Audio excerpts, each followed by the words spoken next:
आपण सध्या ही दृश्य पाहतोय, ही पुण्यातल्या लष्कर पोलीस स्टेशनच्या बाहेरची दृश्य आहेत। युवक काँग्रेसकडून हे आंदोलन केलं जात आहे, जोरदार घोषणा दिल्या जात आहेत। एक्सक्लुझिव्ह दृश्य पुढारी न्यूज।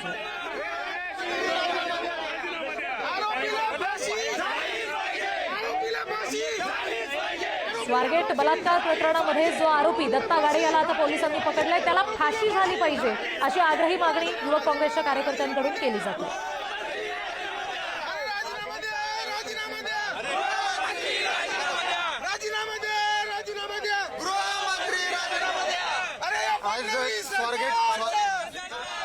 स्वारगेट या ठिकाणी झालेल्या घटनेचा आम्ही युवक काँग्रेसच्या माध्यमातून निषेध करत आहोत आणि या आरोपीला फाशीची शिक्षा झालीच पाहिजे। प्रथम महाराष्ट्र प्रदेश युवक काँग्रेसच्या मागणी करत आहोत। राजीनामा द्या महिलेच्या बाबतीमध्ये आज आम्ही युवक काँग्रेस तर्फे लष्कर पोलीस चौकीच्या इथे या आरोपीला, निर्दयी आरोपीला फाशी शिक्षा द्या या मागणीसाठी आम्ही आलेलो आहे।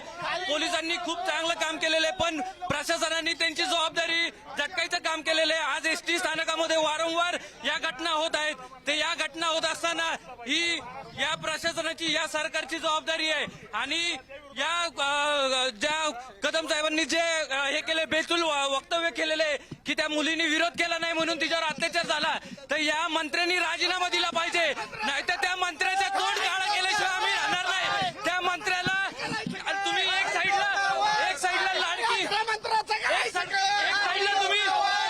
एक साईडला तुम्ही लाडकी, एक मिनिट, तुम्ही एक साईडला म्हणताय तुम्ही लाडकी बहीण आणि लाडक्या बहिणीला म्हणताय की तुम्ही लाडक्या बहिणीला म्हणताय विरोध केला नाही। आरोपीला फाशी झालीच पाहिजे अशा पद्धतीचे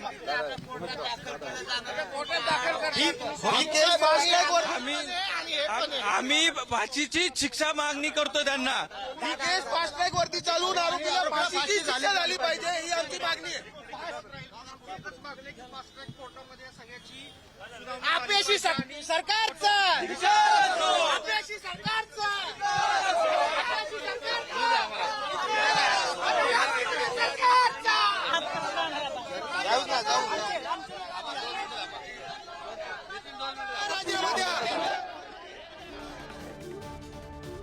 आपण ही दृश्य बघत होतो, ती युवक काँग्रेसनं लष्कर पोलीस स्टेशन बाहेर जे आंदोलन केलं त्याची होती। दत्ता गाडे हा जो स्वारगेट बलात्कार प्रकरणातला आरोपी आहे, त्याला फाशीची शिक्षा झाली पाहिजे अशी मागणी त्यांनी केली आहे।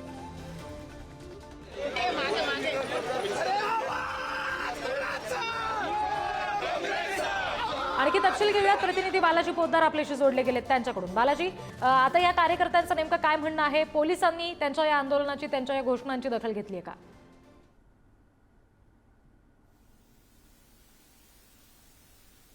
अशी ते सगळी मागणी करतायत, कारण काल गृहराज्यमंत्री योगेश कदम यांनी जे वक्तव्य केलं की आरोपी बलात्कार करत असताना त्या महिलेने प्रतिकार केला नाही, अशा प्रकारचं काहीतरी वक्तव्य त्यांनी केल्याने त्याचा निषेध म्हणून हे सगळे कार्यकर्ते जे आहेत ते लष्कर पोलीस स्टेशनच्या बाहेर आलेले आहेत, जिथे हा आरोपी ठेवलेला आहे। थोड्या वेळात त्याला कोर्टात हजर करण्यात येणार आहे। त्यासाठी त्या सगळे तयारी सुरू असताना अचानक हे सगळे युवक काँग्रेसचे कार्यकर्ते गेटवरती आले आणि त्यांनी आंदोलनाला सुरुवात केली।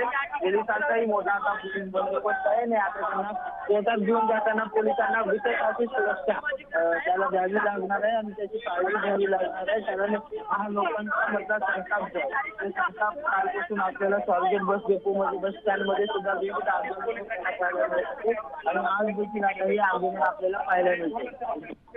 जी, आता तुम्ही जसं म्हणालात बालाजी की स्वारगेट प्रकरणातला हा जो आरोपी आहे त्याला न्यायालयामध्ये हजर केलं जाणार आहे असं समजतंय। आता नेमका आरोपी कुठे आहे? कारण आंदोलनकर्ते पोलीस स्टेशनच्या अगदी बाहेरच उभे आहेत।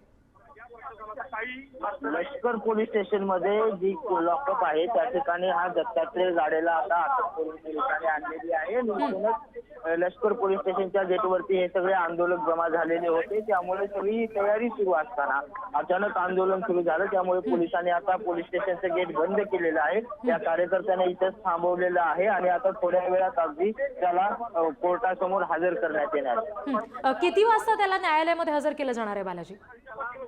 साधारण 2:30 वाजताच्या सुमारास त्याला न्यायालयात हजर केले जाईल. आता इथून जे पोलीस आहेत ते त्याला कोर्टापर्यंत घेऊन जातील. सुनावणी साधारण 2 नंतर सुरू होईल. मात्र त्या अगोदर जे आहे ते हे सगळे प्रक्रिया आहे ती प्रक्रिया पूर्ण करण्यासाठी सुरक्षेच्या दृष्टीने पोलीस 1 तास अगोदर जे आहे ते आरोपीला कोर्टात घेऊन जाण्याच्या तयारीत आहेत आणि त्यासाठी आता मोठा पोलीस बंदोबस्त देखील आरोपींना लावावा लागणार आहे. आरोपींना नेण्यासाठी पोलिसांना लावावं लागणार आहे. त्यासाठी ही सगळी गडबड जी आहे ती आपल्याला या पोलीस स्टेशन मध्ये पाहायला मिळते. एकीकडे आंदोलक आणि एकीकडे आरोपीला घेऊन जाण्यासाठी पोलीस सज्ज होताना पाहायला मिळते. बालाजी, सध्याच्या क्षणाला आरोपीला न्यायालयामध्ये हजर करणं फार महत्वाचं असेल, कारण ती सुनावणी होणं फार महत्वाचं असेल.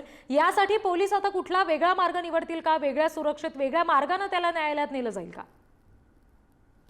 कडून तसा प्रयत्न करण्यात आलेला होता. व्हिडिओ कॉन्फरन्सिंगद्वारे जर काही करता आलं तर ते करावं असं म्हणलं होतं.